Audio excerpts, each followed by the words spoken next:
નમસ્કાર મિત્રો, આજે આપણી સાથે પ્રવીણ આહિર, એક ડેર ડેવિલ પત્રકાર, અભ્યાસી પત્રકાર અને જમીન સાથે જોડાયેલા પત્રકાર જોડાયા છે. એ આમ તો અંગ્રેજી સાહિત્યમાં માસ્ટર કરીને જર્નલિઝમમાં પોસ્ટ ગ્રેજ્યુએશન કર્યું એમણે, અને અત્યારે એ ગુજરાત સમાચાર ટીવી સાથે સંકળાયેલા છે. વરિષ્ઠ પત્રકાર તરીકે એમની નામના છે. સ્પોર્ટ્સની બાબતમાં પણ એમની નામના અને ખ્યાતિ એ ખૂબ છે. હું જે સંસ્થા સાથે સંકળાયેલો રહ્યો, શિક્ષણ સંસ્થા સાથે, એના એ મુલાકાતી અધ્યાપક પણ રહ્યા અને વિદ્યાર્થીઓને તૈયાર કરતા રહ્યા. આ પ્રવીણ આહિરને આજે આપણે છે ને નિમંત્રણ એટલા માટે આપ્યું છે કે ગુજરાતના ખેડૂતોને સરકાર છે ને મામા કેવી રીતે બનાવે છે અને ગુજરાતના ખેડૂતો મામા કેમ બને છે એની વાત આપણે છે ને વિગતે કરવાની છે.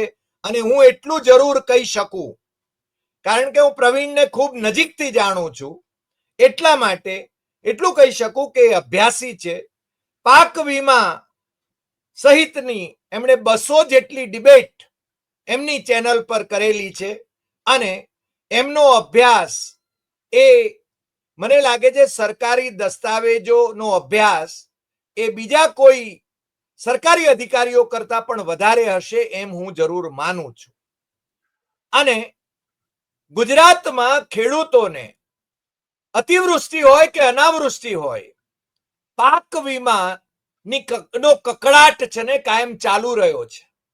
અને પ્રાઇમ મિનિસ્ટરની ફસલ યોજના એની પણ ખૂબ ગાજવીજ થઈ છે. જાહેર ખબરો આપણે ખૂબ જોઈ છે, પણ ગુજરાતમાં એનો છે ને જાણે કે નામો નિશાન નથી. કંપનીઓ, વીમા કંપનીઓ કંઈ ખેડૂતો પાસેથી પ્રીમિયમ ઉઘરાવતી રહી છે.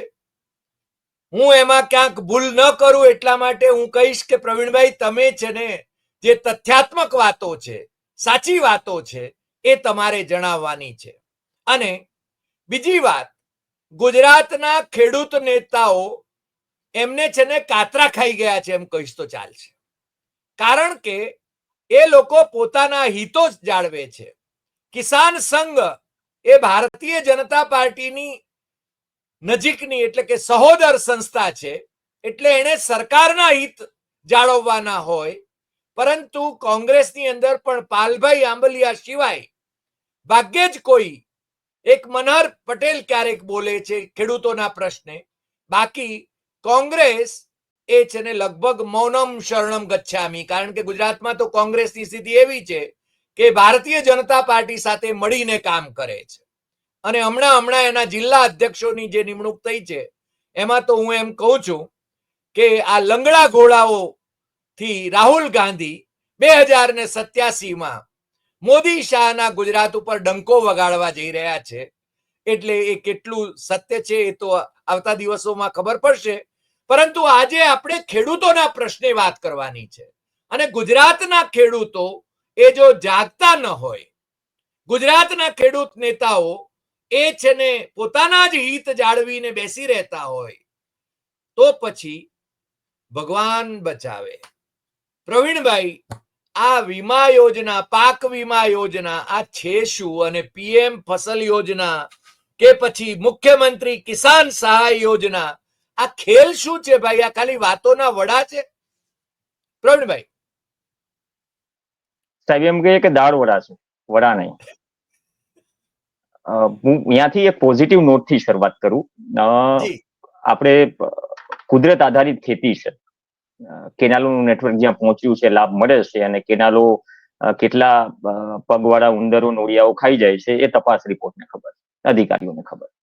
પણ ખરેખર જ્યાં કુદરતી આફતો વધુ છે ત્યાં, જેમ આપણે મેડિક્લેમ લઈએ સામાન્ય રીતે, ગાડી હોય તો કાર માટે ઇન્સ્યોરન્સ લઈએ, તો એક સારી યોજના કેન્દ્ર સરકાર તૈયાર કરે છે સૌથી પહેલા, અને આખા દેશ માટે હોય છે કે કદાચ વાવણીથી તમે જ્યારે રોપણી કરો ત્યારથી લઈને તમારો ઘર સુધી પાક પહોંચી જાય ત્યાં સુધીમાં કદાચ કોઈ તમને આફત નડે અને તમારી 3 કે 4 મહિનાની જે મહેનત છે એના પર જો નુકસાનીના વાદળો ઘેરાય, તો એના માટે એક એશ્યોરન્સ આપતી યોજના હતી પ્રધાનમંત્રી ફસલ બીમા યોજના.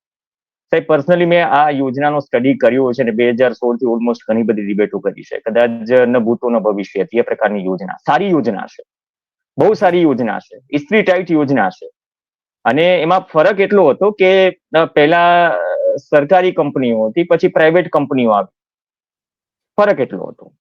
પણ જેટલી સારી યોજના છે એટલી અમલવારી સારી નથી. ગુજરાતમાં તો નથી, આંકડાઓ દર્શાવે છે.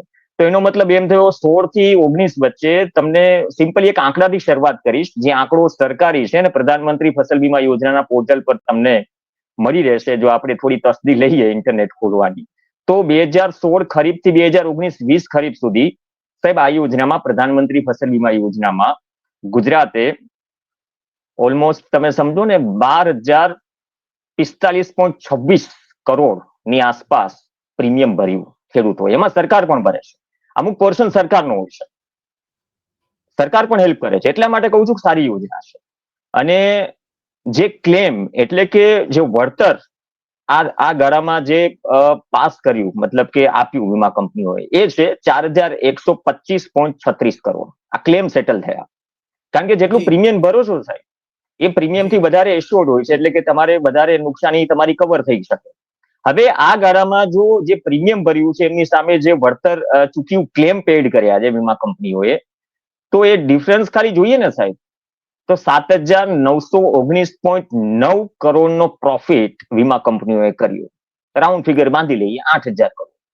હવે 8,000 કરોડના પ્રોફિટમાં તમને સવાલ એ થાય કે સાહેબ 2016 થી 2019 વચ્ચે કેટલી અતિવૃષ્ટિ આવી, કેટલી અનાવૃષ્ટિ આવી. યોજના એટલી સરસ હતી કે સાહેબ કદાચ માવઠું પણ પડે, અતિવૃષ્ટિ થાય, અનાવૃષ્ટિ થાય, એના પેરામીટર્સ હતા. હવે એ હિસાબથી તમારો પાક નુકસાનીનો સર્વે થાય. એ પાક નુકસાનીના સર્વેમાં ક્રોપ કટિંગ તમારું લેવાય, એટલે કે એનાથી નક્કી થાય. પણ તકલીફ શું હતી, ધીમે ધીમે ખબર પડી કે જે ટોટલ પ્રીમિયમ ઉઘરાવે છે અલગ અલગ વીમા કંપનીઓ, કેમ કે સરકારે વીમા કંપનીઓ પાસેથી કામ લેવાનું, જે કેન્દ્ર સરકારની યોજના છે.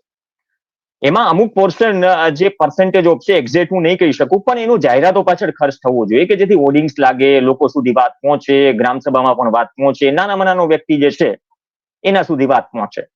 કદાચ જિલ્લે જિલ્લે કદાચ ઓફિસો હોવી જોઈએ, એવી કોઈ ઓફિસો અવતરણ થઈ નહીં.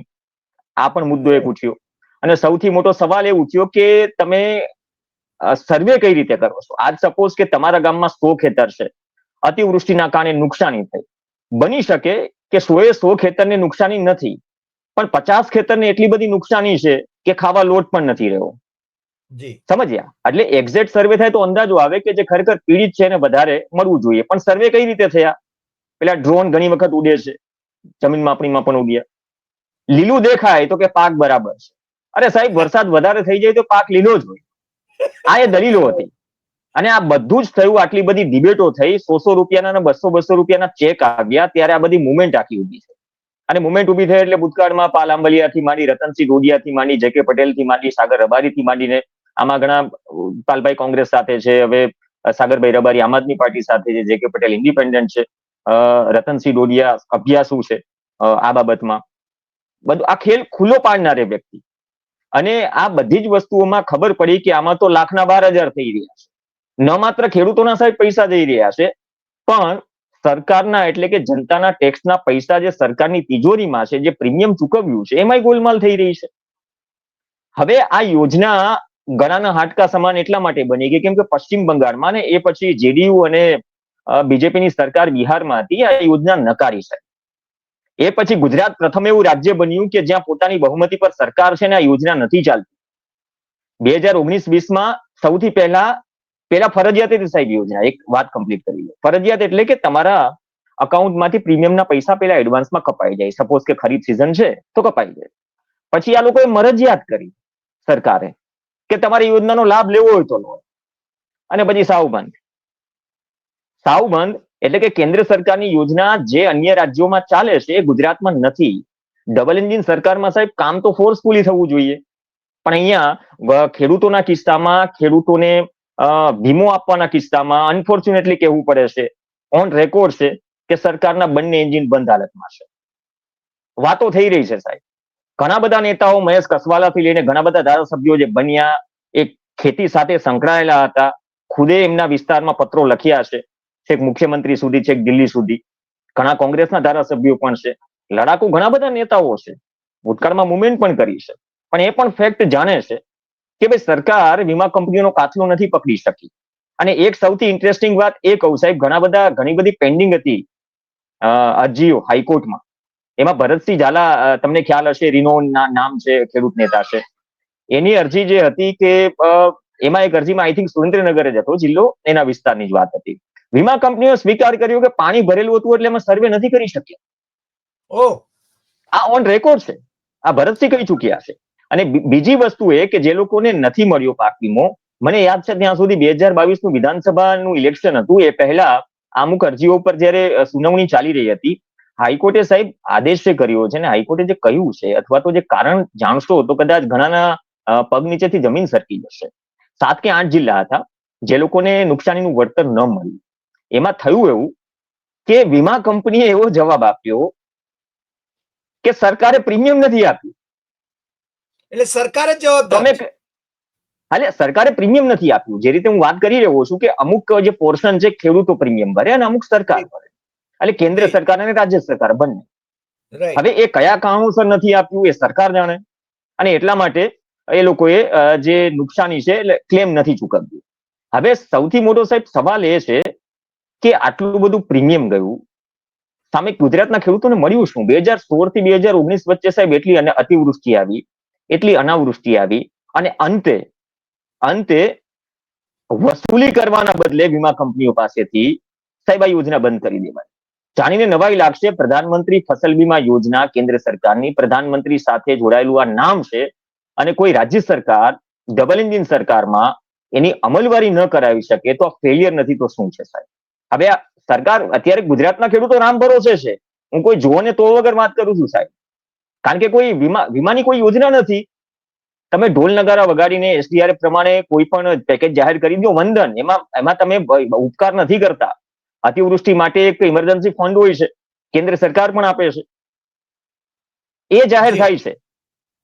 આપણે થોડી આગળ વાત કરીશું કે પ્રધાનમંત્રી ફસલ બીમા યોજના ન હોવાથી અલ્ટરનેટિવ જે આપ્યું એમાં કેટલો તફાવત છે, અને ખરેખર કેમ માઈ બાપલો થઈ ગયો છે ગુજરાતનો ખેડૂત, આ બહુ દુઃખ સાથે કેવું પડે સાહેબ.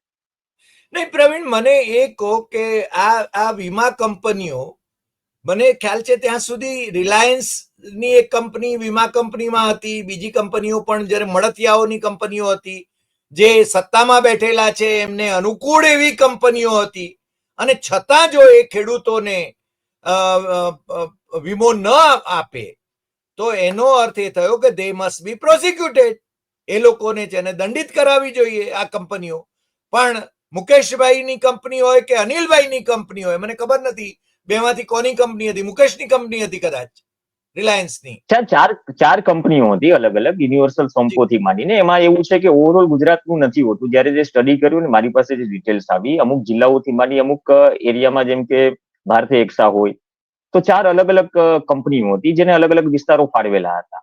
એટલે એવું પણ નથી કે બધી જ વીમા કંપનીઓએ નથી આપ્યું. ઘણી જગ્યાએ મળ્યો પણ છે, જ્યાં લડ્યા છે મળ્યા પણ છે.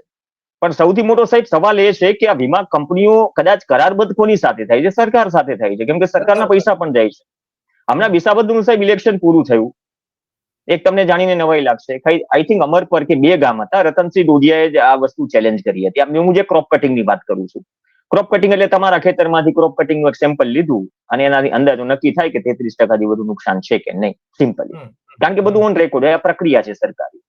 એ ક્રોપ કટિંગના આંકડા રતનસિંહ ડોડિયા, જે કે પટેલથી માંડીને જે પણ ખેડૂત આગેવાનો છે, અથવા વિપક્ષના જે પણ પાલભાઈ આંબલિયાથી માંડીને નેતાઓ છે, ભૂતકાળમાં એવા એલિગેશન્સ કરી ચુક્યા છે કે એ લોકો આરટીઆઈ કરી ચુક્યા છે કે ક્રોપ કટિંગના આંકડા આપો, ફોર એક્ઝામ્પલ તમારા ગામના કે તમારા વિસ્તારમાં. તો આરટીઆઈ ના જવાબ પણ વિચિત્ર હતા. એમાં ક્રોપ કટિંગના આંકડા મળ્યા નહીં. અને એવું પણ કહેવાય છે કે ભાઈ એવું તો દેશની સુરક્ષા સાથે શું બહુ ગંભીર ઇસ્યુ છે કે તમે ક્રોપ કટિંગના આંકડા ન આપી શકો, મારા ખેતરના ન આપી શકો? એટલે આ બહુ મોટી વાત થઈ. હવે એ બદલામાં 2 ગામના ક્રોપ કટિંગના આંકડા મળ્યા. આ બહુ મોટી અચીવમેન્ટ હતી કે આ કેટલા પ્રમાણમાં વીમા કંપનીઓ ખેડૂતો સાથે અન્યાય કરી રહી છે. એ ક્રોપ કટિંગના આંકડા એટલા ગંભીર હતા, કારણ કે હું જાણું છું ઘણા બધા ભાજપ કે કોંગ્રેસના નેતાઓ કે મારું મિત્ર સર્કલ પર છે કે એ પટ્ટામાં બિલખાથી માંડી જુનાગઢ પટ્ટાની વાત છે, આ કે જ્યાં રેજ ફૂટી ગયા, એટલે કે લિટરલી તમારે બોરમાંથી અને જમીનમાંથી પાણી નીકળી આવે એટલી અતિવૃષ્ટિ, એમાં એ યોજના લાગુ નથી. હવે એ ક્રોપ કટિંગના આંકડા શરૂઆતમાં લડત ચલાવી ઘણા બધા નેતાઓ હતા, એ લડત ચલાવીને બધું જ થયું. અત્યારે બધું ઠંડા બોક્સમાં મુકાઈ ગયું. વિસાવદરની ચૂંટણીમાં આ મુદ્દો કેમ ન ઉઠ્યો? આ મુદ્દો હતો કેમ કે ખેડૂતો છે મોટા ભાગે 80% વધુ, ઇકો સેન્સિટિવ ઝોન થી માંડીને બધા મુદ્દાઓ તો છે, પણ આ મુદ્દો ઠંડા બોક્સમાં મુકાઈ ગયો. કેમ મુકાઈ ગયો? ન તો એટલો કોંગ્રેસે ઉઠાવ્યો હશે, પણ એટલો નહીં. આ તો મુદ્દો બની શકે કારણ કે એ વિસ્તારના આંકડા છે. ન તો આમ આદમી પાર્ટીએ ઉઠાવ્યો, અને સત્તા પક્ષનો તો સવાલ જ નથી કે આ મુદ્દો ઉઠાવે. તો આ એક એમ કેવું કે એટલી બધી વસ્તુઓ થઈ, એક પછી એક ઇવેન્ટ આવી રહી છે ને સાહેબ, આના વિશે કોઈ બોલવા કે વાત કરવા તૈયાર નથી. ઇન્ડિપેન્ડન્ટલી લડી રહ્યા છે, હાઈકોર્ટમાં પિટિશન કરી રહ્યા છે. જે મેં 7 કે 8 જિલ્લાની વાત કરી, એમાં હાઈકોર્ટે કહ્યું હતું કે ભાઈ ફટાફટ સરકાર પ્રીમિયમ ચૂકવી આ વીમા કંપનીઓને, અને વીમા કંપનીઓ મર્યાદિત ગાળામાં આ વળતર ચૂકવી દે. એ પછી શું અપડેટ આવી મારી પાસે નથી, બટ આ એક બહુ લેન્ડમાર્ક કિસ્સો હતો જે આપણે જોયો. હવે મૂળ વાત ઉપર આવું. તમે પ્રવીણ એક સેકન્ડ, તમે આગળની વાત ઉપર જાઓ એ પહેલા, દરેક બાબતમાં હાઈકોર્ટમાં જવું પડે અને હાઈકોર્ટ આદેશ કરે, અને સરકારમાં છે ને સરકાર એ હાઈકોર્ટના આદેશનું પાલન ન કરે, કોઈને કોઈ બહાના બતાવી દે અથવા એફિડેવિટો કરી નાખે, તો પછી ખેડૂતોએ કરવાનું શું?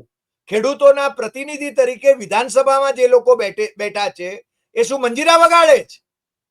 પ્રશ્ન આ છે. અને તમે જો આપણા ધારાસભ્યોની યાદી જુઓ તો એમાંના મોટા ભાગના તો પોતાનો વ્યવસાય ખેતી ધરાવે છે. જેમ કે તમે ખેડૂત છો, હું ખેડૂત છું, આપણે ખેડૂત છીએ, અને ધારાસભ્યો પણ મોટા ભાગના ખેડૂત છે. તો પછી ખેડૂતોના પ્રશ્નો આવી રીતે લટકાવી દેવાનું શું કારણ? અંતરાત્મા કદાચ મુંજાતો હશે સાહેબ, એમની પાસે અંતરાત્મા રહ્યો છે ખરો?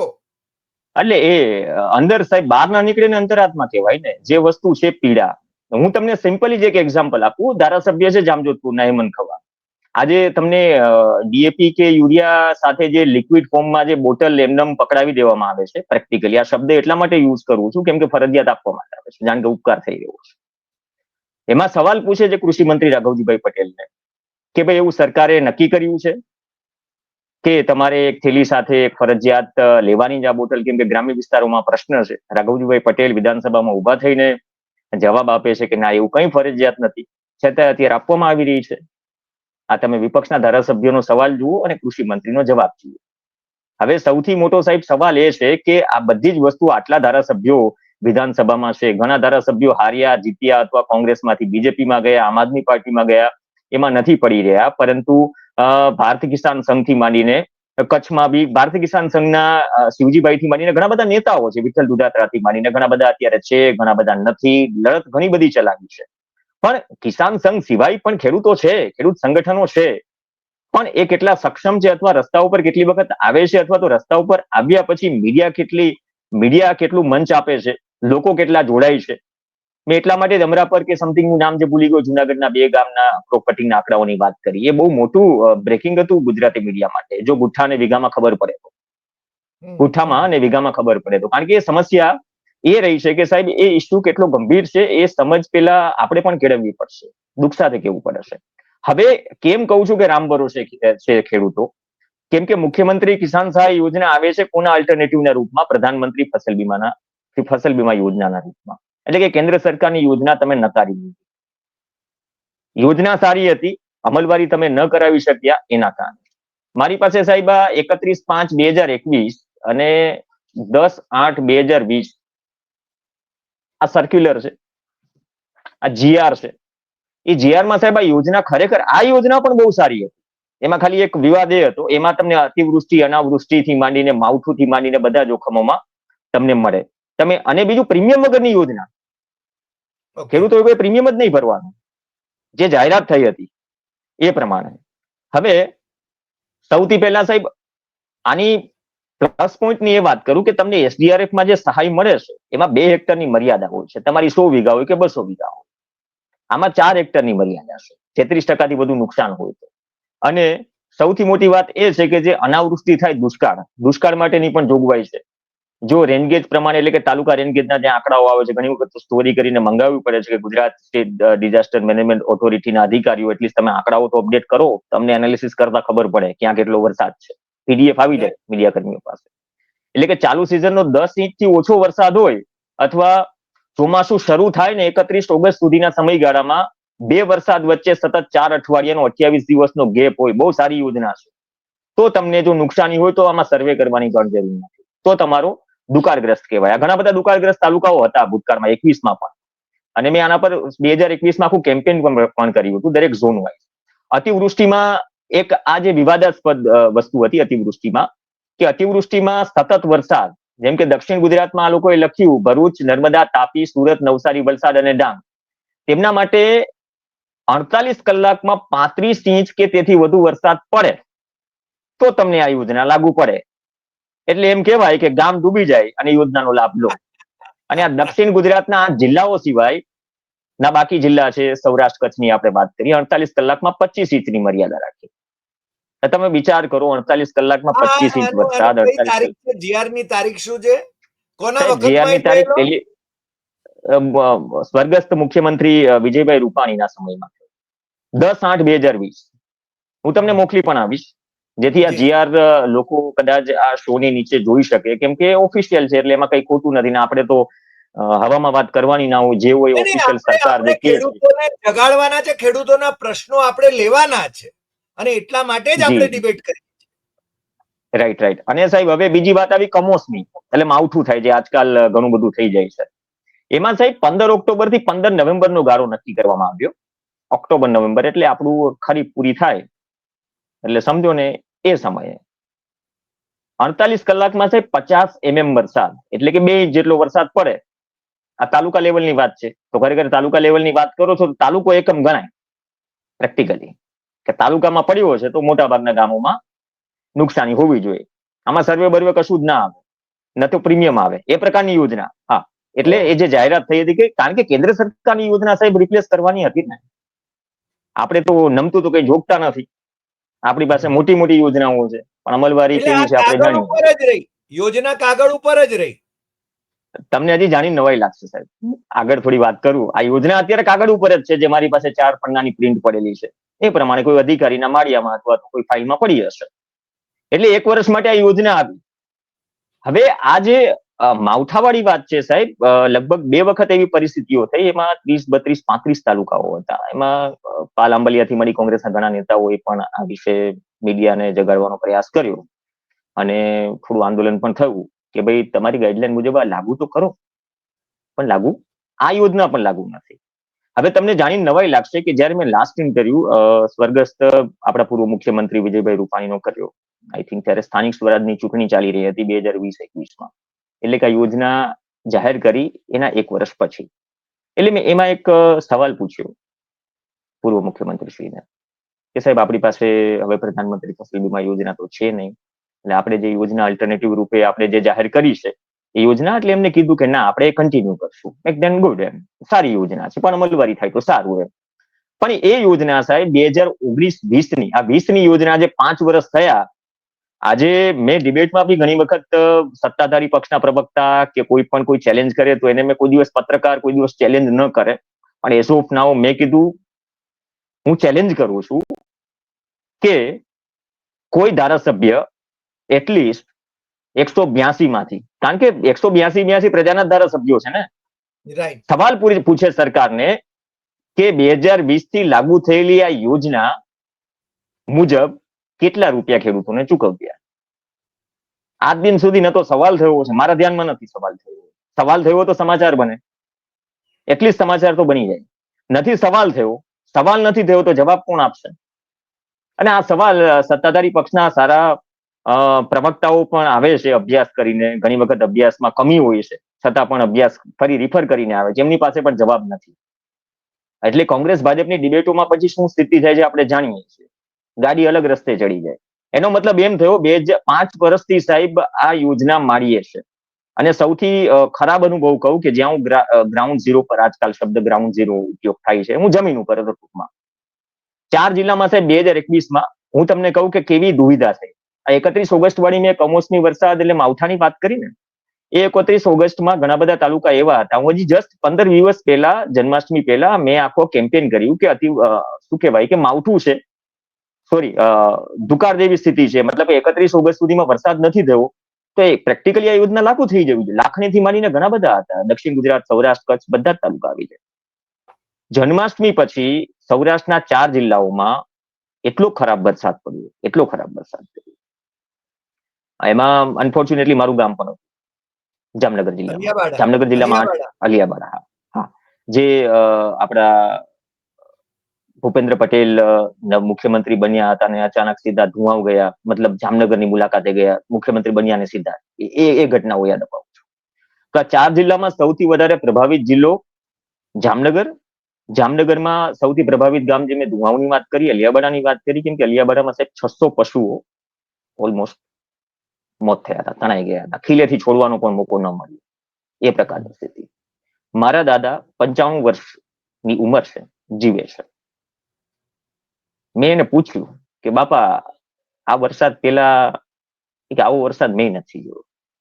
એટલે વરસાદ જ કઈક અલગ હતો. હા, એ વરસાદ જ કઈક અલગ હતો. અને ઘણી વખત એવું હોય છે કે અમુક ગામડાઓમાં એટલા પટ્ટામાં વરસાદ પડી જાય એટલે સાહેબ 10 થી 12 ફૂટ બજારમાં પાણી, જ્યાં શક્યતા જ નથી ગામડાઓમાં આટલું પાણી હોય, તો મેં નથી જોયું એ વિસ્તારમાં.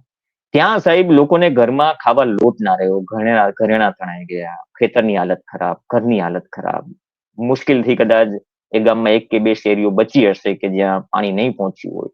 આ બધું જ થયું. હું 3 દિવસ જમીન ઉપર જઈને આવ્યો, એના ઉપર ડિબેટ્સ કરી, જમીન ઉપર જે પ્રશ્નો હતા, તમે જે અરજી કર્યો એ કાગળિયા પણ જતા રહ્યા, બધું જ. એ પછી પણ સાહેબ આ યોજના લાગુ ના થઈ. એ પછી પણ મુખ્યમંત્રી કિસાન સહાય યોજના લાગુ ન થઈ. અને ત્યારે આઈ થિંક હું ન ભૂલું તો રાજ્ય સરકારના પ્રવક્તા મંત્રી જીતુભાઈ વાઘાણી હતા. અને એ સમયે લગભગ સરકાર જાહેર કરે પહેલા મારી પાસે, વિથ ડ્યુ રિસ્પેક્ટ, સોર્સિસ હોય છે, મારી પાસે માહિતી આવી કે ભાઈ આ યોજના લાગુ નથી કરવાના અને એસડીઆરએફ મુજબ સહાય આપવાના છે. તો હવે મારી પાસે જે પરિપત્ર છે એ આઈ થિંક 1 લાખ કે 2,80,000 ખેડૂતોનો છે, 4 જિલ્લાના. 4 જિલ્લાના એ 4 જિલ્લાના સાહેબ બધા જ ખેડૂતોને 1 લાઠી હાંકી લીધા. 10,000ની સહાય. 10,000ની સહાય. 10,000ની સહાય બધાને, ટૂંકમાં કોઈ રહેવું ન જોઈએ. કલાપી જેમ કે છે ને કે દયાહીન થયો દ્રુપ, એવી જ હાલત છે. મને લાગે છે કે સત્તા મળી એકવાર એટલે પછી જેને પ્રજા જાય ભાડમાં, પ્રજાની કોઈને પડી નથી. અને તમે તો ઘણી વખત, ધારો કે તમે તો કચ્છમાં પણ ગયા છો, તમે સૌરાષ્ટ્રમાં ગયા છો, તમે ઉત્તર ગુજરાતમાં ગયા છો, મેં તમને ફિલ્ડમાં જોયા છે. અને આપણા વિદ્યાર્થીઓને પણ તમે છે ને એ બધા જ એપિસોડ, એની હાઇલાઇટ્સ બતાવી હતી કે કેટલી સંવેદના સાથે તમે છે ને એક એપિસોડ કર્યા છે. પરંતુ ગાંધીનગરને હૃદય જેવું કંઈ છે નહીં, એને સંવેદના જેવું કંઈ છે નહીં. અને સંવેદનશીલ સરકાર આવી વાતો એ કરે છે. મને લાગે છે જે નરેન્દ્ર મોદીની યોજના છે એમ યોજનાનો જ અમલ ન કરતા હોય ગાંધીનગરમાં બેસીને નરેન્દ્ર મોદીના માણસો, તો પછી બીજાની તો વાત જ શું કરવી. પ્રવીણ સાહેબ, એ જ તકલીફ છે ને કે યોજના કોના હિતમાં બનાવો છો. આપણે 2022માં આવક ડબલ કરવાની વાત હતી, કોણ બોલે છે અત્યારે? ગાજર કોઈ પોસ્ટર પણ લાગે છે? ઓલમોસ્ટ સાહેબ એવું છે. 1947માં વિકસિત ભારત. એટલે એમાં તકલીફ એ છે કે આવક, સાહેબ એક સામાન્ય વસ્તુ કહું કે જે આપણે શું કહેવાય ગુજરાતમાં, સોરી ઓવરઓલ ઇન્ડિયામાં આપણે જે પણ રિફોર્મ્સ કરવાના હતા, 3 કૃષિ કાયદા આવ્યા તો બીજા નંબરની વાત છે, પછી આવ્યો એનો વિરોધ થયો અને 500-600 થી ખેડૂતો શહીદ થયા. અને કઈ પરિસ્થિતિમાં હતા આપણે જાણીએ છીએ કે આપણી આ 700 થી વધારે એ આંકડાઓ. કારણ કે સાહેબ પાછું એવું છે કે 2016 પછી તમે ખેડૂતોની આત્મહત્યાના આંકડા જરા ગૂગલ કરજો, એક્ઝેક્ટ નહીં મળે. 16 પછીની આ સ્થિતિ છે. એટલે આ પણ એક કમ્પ્લેન રહી છે. પણ જ્યારે આપણે અમુક જે રિફોર્મ્સ જે લાગુ કરવાના હતા ઓલમોસ્ટ, એમાં જે C2+50 વાળી વાત હતી કે ભાઈ C2+50 પ્રમાણે સ્વામીનાથન પંચની જે ભલામણો છે, એમાં જે નરેન્દ્ર મોદી મુખ્યમંત્રી હતા ત્યારે વારંવાર કહેતા હતા, પણ વડાપ્રધાન થયા ત્યારે ભૂલાઈ ગયો. Committee on consumer affairs I think chairman હતા 2011માં વેન કે જ્યારે મનમોહન સિંહ પીએમ હતા તો બધા મુખ્યમંત્રીઓને લીડ કર્યા હતા અને ત્યારે પણ એ તરફેણમાં હતા કે આ લાગુ થવું જોઈએ. અને પછી એમએસપી ગેરંટીની વાત આવે છે કે પહેલા તો તમે આ ફોર્મેશન હિસાબથી એમએસપી આપો એન્ડ દેન તમે એક ગેરંટી નક્કી કરો. કારણ કે ખેડૂત એવો છે કે જે પોતાનો ભાવ નક્કી નથી કરી શકતો, બાકી નાનોથી મોટો ઉદ્યોગપતિ કરી શકે, 5 રૂપિયાની પેન વાળો પણ કરી શકે. એ ઘણી વખત બધા સમજાવી ચુક્યા છે. હવે સાહેબ 2014 પહેલા જે સૌથી મોટો ઇલેક્શન ઇસ્યુ હતો કે C2+50 પ્રમાણે અમે એમએસપી આપીશું, સરકાર બન્યા પછી આઈ થિંક ત્યારે સોલિસિટર જનરલ તુષાર મહેતા હતા, સુપ્રીમ કોર્ટમાં એક એફિડેવિટ દાખલ કરી છે કે અમે C2+50 હિસાબથી એમએસપી નહીં આપી શકીએ. આ ઓન રેકોર્ડ છે. સરકારે એ સિચ્યુએશનમાં નથી. તો ફેક્ટ અલગ હોય છે, વાત ચૂંટણી ભાષણોમાં કોંગ્રેસ કે ભાજપના નેતાઓ જે વાત કરે વાત અલગ હોય છે. પ્રેક્ટિકલી જે જુમલા તો હવે આ પરિસ્થિતિમાં સાહેબ જ્યારે આટલી બધી પરિસ્થિતિ ખરાબ હોય, તમને ભાવ ન મળી રહ્યા હોય અને A2+FL પ્રમાણે આપે છે લમસમ એમએસપી. એક પ્રવક્તા હતા ડિબેટમાં, મને કીધું C2+50 પ્રમાણે અમે એમએસપી આપીએ છીએ. સાહેબ અભ્યાસ કરીને આવો, A2+FL પ્રમાણે આપો છો, તમારી સરકારે ખુદ એફિડેવિટ કર્યું છે સુપ્રીમ કોર્ટમાં. આ દુઃખ સાથે કેવું પડે કે યાર એટલીસ્ટ તમે અભ્યાસ કરીને તો આવો. તમે કૃષિ ઉપર વાત કરી રહ્યા છે, કૃષિ પ્રધાન દેશ છીએ. એ વાત અલગ છે કે ડીએપી સમયસર ન મળે અને બાકી ખેપ જે ઉદ્યોગોમાં જતા નીમ કોટેડ યુરિયાની પકડાઈ છે, બાકી બધી જ બેગોમાં સિન્થેટિક દૂધ કેટલું ભેળવાય છે, કેટલા ચેડા થાય છે. એટલે આ બધા ગંભીર મુદ્દાઓ છે, પણ આ મુદ્દા ઉપર વાત અનફોર્ચ્યુનેટલી કોઈ કરવા લડે છે પણ બહુ ઓછા છે. હવે કોંગ્રેસમાંથી વિપક્ષમાંથી કોઈ લડે તો સ્ટેટ લીડરશિપની ઇન્ટેન્શન કેટલું. આ જમીન માપણીના કેસમાં સૌથી પહેલા પ્રેસ કોન્ફરન્સ થઈ હતી પાલ આંબલિયાએ, જ્યારે ગિરધર વાઘેલા અને બધા જ, અર્જુનભાઈ મોઢવાડિયા પણ હતા પ્રેસ કોન્ફરન્સમાં. હવે ક્યાં છે તમે જાણો છો. પ્રશ્ન નહીં ઉઠાવે કારણ કે ત્યાં તો હવે નહીં ઉઠી શકે, મોઢે તાળું. એટલે અને આ એવું લાગતું હશે ઘણા બધાને જયારે આપણે વાત કરીએ છીએ કે સરકારની કમીઓ નહીં, સરકારમાં જ્યાં ખામીઓ છે દેખાડવાનું આપણું કામ છે. વિપક્ષમાં જ્યાં ખામીઓ છે એ દેખાડવાનું આપણું કામ છે. અને જો એ નહીં દેખાડીએ તો આજની પ્રજા એટલી સજાગ છે સોશિયલ મીડિયાના જમાનામાં કે આપણી કમી શું છે, આપણે શું ડક કરી ગયા, એ આપણી કમી દેખાડી દેશે. એટલે તકલીફ દેતો છે ને આ ફેક્ટ છે સાહેબ. તમે 2,80,000 ખેડૂતોને તમે 1 લાકડીએ 10,000 સહાય આપીને હાંકી લો તો એનો મતલબ નથી ને જે લોકોને ખાવા લોટ, પહેરવા ચપ્પલ નથી રહ્યા, એ લોકોને તમે એટલીસ્ટ આઈડેન્ટિફાઈ ન કરી શકો 1.5-2 મહિનામાં કે તમારે તકલીફ અહીંયા વધારે છે તો થોડું અમે અહીંયા વધારે આપીએ. એ લાગણી હતી. કારણ કે હું ગયો હતો સાહેબ, જેની એક ભેંસ જાય ને 1.5 લાખની ભેંસ પડે. હા, એક વસ્તુ જે પોઝિટિવ એ પણ કહું, જયારે આ મુદ્દો ઉઠાવ્યો ને કે આપણે જાણે કે કોઈ નુકસાની થાય તો મેં મારી P2Cમાં મેં ક્લોઝિંગ એ રીતે કર્યું હતું કે જે નુકસાની મેં જોઈ અથવા તો જે લોકોની લાગણી જોઈ એ પ્રમાણે નુકસાની બહુ વધુ છે અને જેટલી નુકસાની છે એની સામે આપણી જે સહાય યોજનાના ધારાધોરણ છે ને બાબા આદમના વખતના છે. આ શબ્દ મેં વાપર્યું. એ પછી કૃષિ મંત્રીને થોડું લાગી આવ્યું, કૃષિ મંત્રી જમીનના માણસ છે, તેમાં યોજનામાં એ વધાર્યું, ભેંસની સંખ્યા વધારી અને એ સહાયની પણ રકમ વધારી. એ પણ આપણે સ્વીકારવું પડે. નહીં, આપણે એપ્રિશિએટ કરીએ. સરકાર ધારો કે સંવેદનશીલ હોય અને સુધારા કરે તો આપણે એપ્રિશિએટ કરીએ, પરંતુ આપણી ફરજ છે પત્રકાર તરીકેની, મીડિયા તરીકેની, કે આપણે છે ને એમના ડ્રોબેક્સ હોય એને છે ને પોઈન્ટ આઉટ કરવા, અને એટલા માટે જ આપણે આવા એપિસોડ કરીએ છીએ. અને તમે તો નિયમિત રીતે ડિબેટ કરતા રહ્યા છો. મને લાગે છે હું જો ભૂલતો ન હોઉં તો 200 જેટલી ડિબેટ તમે કરી છે અને તમે અભ્યાસ કર્યો છે. આપણે પાછા ચા પીતા પીતા જે ચર્ચાઓ કરી છે એ તો ઘણી બધી એનાથી વધારે ચર્ચાઓ કરી છે. અને એટલા માટે જ આજે છે ને પ્રવીણ તમને છે ને અમે ઇન્વાઇટ કર્યા, આપ અમારી સાથે જોડાયા. આપણો હેતુ એ ખેડૂતોને જગાડવાનો છે. આપણે શાંતિપૂર્વક એ પોતાના જે પ્રશ્નો છે એનો ઉકેલ લાવવા માટે કોઈક માર્ગ શોધે અને એમના નેતાઓ એ માર્ગ શોધી આપે અને સરકાર એ વિશે સંવેદનશીલ રહીને, તમે જે કહ્યું હમણાં રાઘવજીના સંદર્ભમાં, એ રીતે જેને કોઈક સુધારાઓ કરે એવી અપેક્ષા આપણે જરૂર કરીએ છીએ. આજે આટલી વાત. ફરી મળીશું નવા એપિસોડમાં નવા વિષય સાથે. અને પ્રવીણને પાછા ફરીને આપણે ઇન્વાઇટ કરીશું, કારણ કે પ્રવીણભાઈ એ ખૂબ અભ્યાસી માણસ છે, જમીન સાથે જોડાયેલી વ્યક્તિ છે અને એણે જે મુદ્દાઓ છેડ્યા છે એ તથ્યને આધારે, સત્યને આધારે છે. એટલા માટે હું તો ખેડૂતોને અને ગ્રામીણ પ્રજાને પોતાના પ્રશ્નો એ આપણી કમેન્ટ બોક્સમાં મોકલવા માટે, પોતાના અનુભવ કમેન્ટ બોક્સમાં મૂકવા માટે જરૂર વિનંતી કરીશ. નમસ્કાર. Thank you Pravinbhai.